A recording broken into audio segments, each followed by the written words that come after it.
Let me now share about what we know about this novel coronavirus. This virus comes from the family of coronavirus, which includes other viruses such as MERS and SARS, as well as the milder variants causing common cold. The medical consensus at this moment is that the novel coronavirus is more transmissible but appears less deadly than SARS. Evidence suggests that the rate of human-to-human transmission of this virus appears to be higher than that of SARS. For now, the evidence also suggests that transmission is mostly via droplets. What this means is that the virus is carried within droplets emitted from an infected person over a short distance, such as when a person coughs or sneezes. If these droplets come into contact with the eyes, nose or mouth of an individual, directly or indirectly through hands that have come into contact with these droplets, the individual may become infected. To clarify, there is no evidence currently to suggest that the virus is airborne.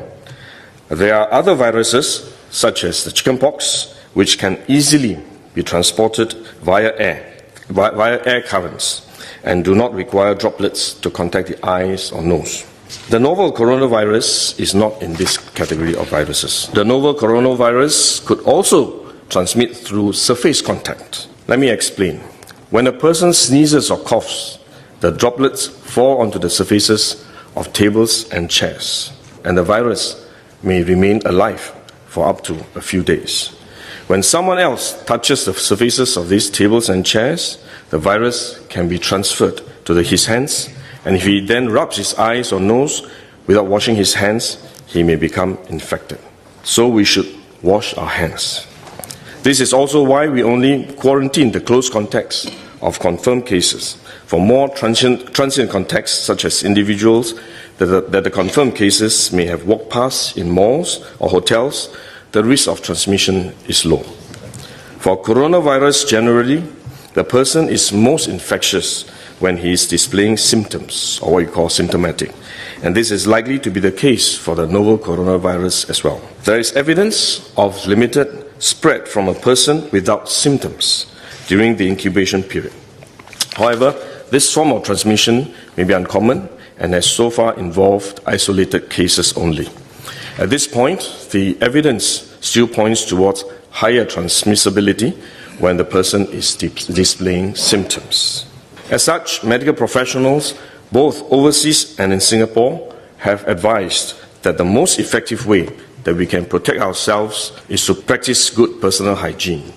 We should regularly wash our hands with soap and water and avoid touching our face with our hands.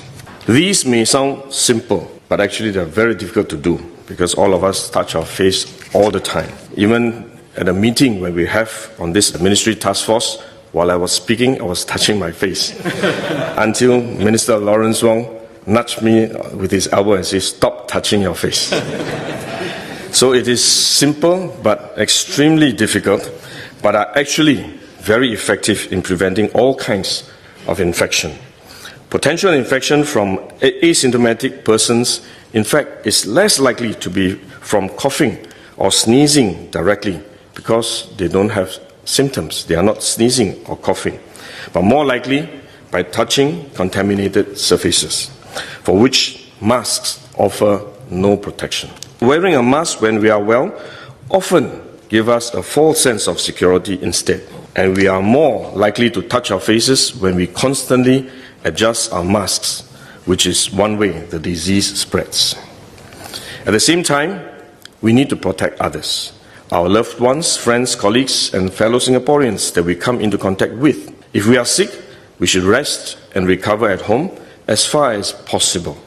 If we do need to go out to see a doctor, for example, we should wear a surgical mask to protect others. So this is when mask is needed, when we are unwell and have to go out.